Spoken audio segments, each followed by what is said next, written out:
We will take the first question from Mike Johnson with PWInsider.com. Hey, Paul, how are you today? Hey, Mike, never let me down. I'll do my best to continue that trend. I wanted to talk to you about the Cruiserweight division first, specifically the talents going to Raw. Can you give us some insight into whether talents are being signed to full-time deals, whether they're being signed to NXT-style deals, and they'll work Raw as well? How many talents are we looking at signing at this point? And maybe give us some insight as well into why Cruiserweights only went to Raw when Mauro Ranallo and Daniel Bryan, who are on the SmackDown brand, are the voices of that show. I guess Daniel's a bad negotiator, I guess. Look, I think that, to me, the Cruiserweights, the place for them, and I agree with the Daniel Bryan, Mauro Ranallo analogy. Look, those pieces weren't necessarily in place when we were putting together the Cruiserweight Classic. But, Raw being the 3-hour show and needing more and more content and more talent, I believe that Cruiserweights, that is the right place for them. Monday Night Raw is the right place for them. It's something different, and I think you're going to see that not just from I don't just mean that from a work standpoint, because in that sense, it's a lot of the same. And I don't mean the same, obviously different people, different styles, everything, but the work rate is the same, if not better, with some guys, and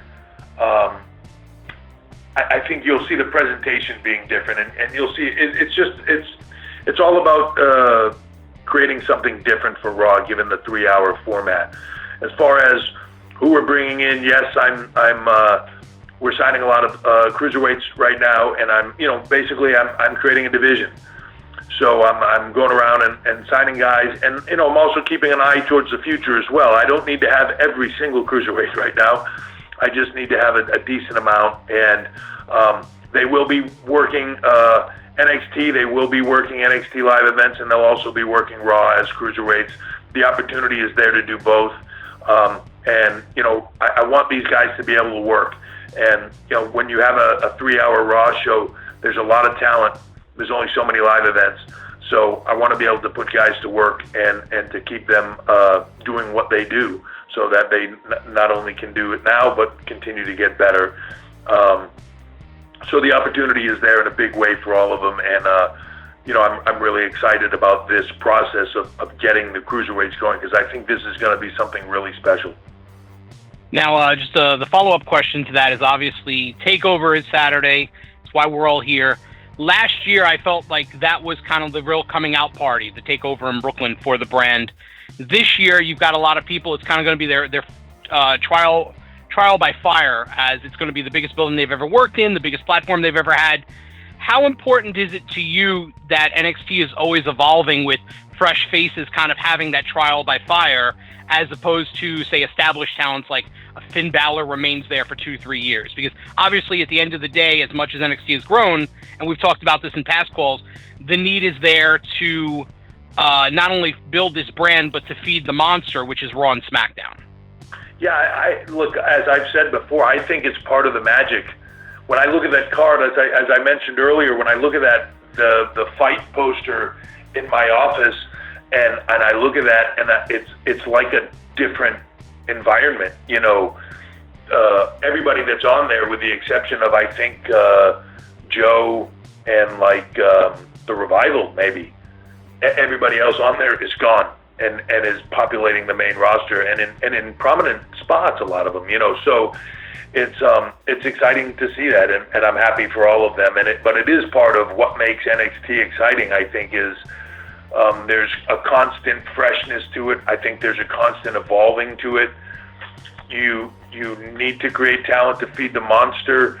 You need to create talent to feed NXT, and it's becoming its own monster.